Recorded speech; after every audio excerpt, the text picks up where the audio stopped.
Hello, my name is Vint Cerf. I'm Vice President and Chief Internet Evangelist at Google. And I really appreciate an opportunity to talk to you about your interest in the Internet Governance Forum and Internet matters in general. By this time, many of you are making heavy use of applications on the Internet, and maybe some of you are contributing to the further spread of access to Internet and making it more available and more useful. And you will have figured out that there are a lot of things that are very powerful and useful about the Internet and its applications on the World Wide Web. But you've also figured out that there are hazards and risks associated with the online environment. This is a complex ecosystem and it needs work. We need a safer and more secure internet for people to rely on. And that will fall to some of you to develop new technologies and to adopt new policies and to implement new facilities and new capabilities to create a safer environment for everyone.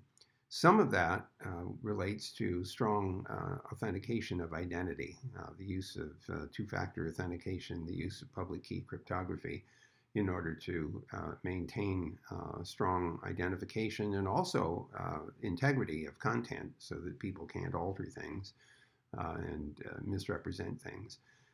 But this is not just a technological challenge, it's also a political and regulatory challenge. What's happening today around the world is that governments are seeing the internet as a potential threat in the following sense.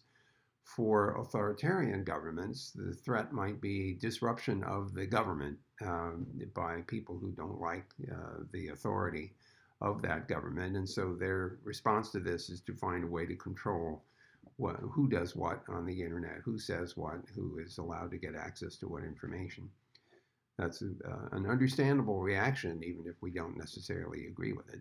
But there's the other side in the more democratic governments. There's still a big concern over what's going on the internet, what content is available, particularly as we worry about misinformation, disinformation, political disruption, polarization among the electorate, to say nothing of the general population.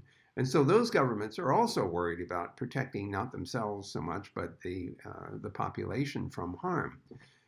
This also induces a need for international cooperation for law enforcement, for example, because the harms that can be perpetrated through this online environment can occur across international boundaries. And that means that in order to identify and apprehend parties who are harming others through the internet, we may need other governments to cooperate with each other in order to capture or identify and bring those harmful parties to justice. So this translates into more international agreements about and cooperation in the law enforcement space. And more generally, even outside of laws, I mean, there is a need for norms of behavior to be widely adopted.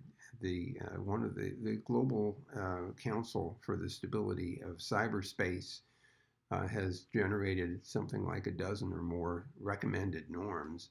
The first one of which had to do with protecting the core infrastructure of the internet from deliberate attack. And that's the routers and the domain name system and the root servers and other parts of the BGP routing systems are all essential components of the way the internet operates. And those are um, uh, considered to be, well, it's considered that they should be protected against deliberate attack. And so that's an example of a norm that could be adopted. And at some point, some of those norms could turn into real treaty agreements that are enforceable.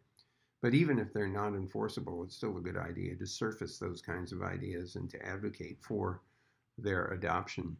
Uh, so I would urge all of you to think in this broad context about making the internet safer and more secure for everyone so as to allow ourselves to build more applications that we can rely on that improve our daily lives.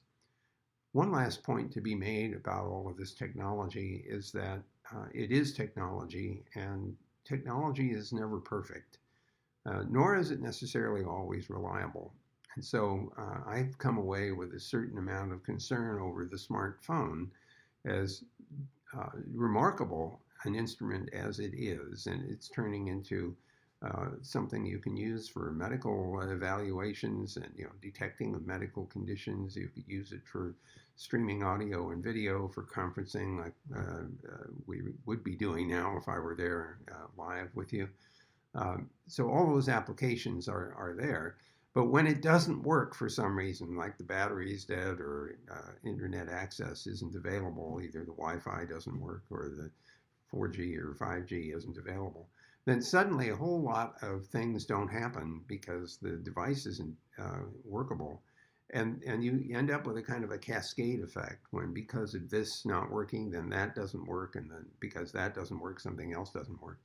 So we should be very concerned about the reliability of these systems, and also the ability to do something else as backup in case the system doesn't work.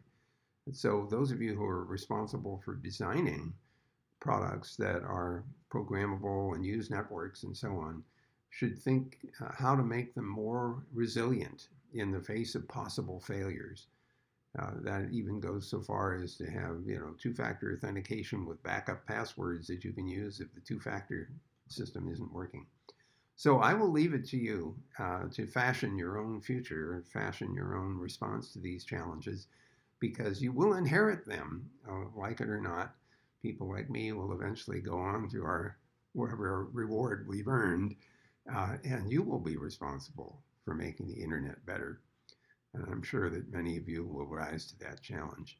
So I'm sorry I can't be there in person to greet you and have this conversation, but perhaps we'll cross paths on the net.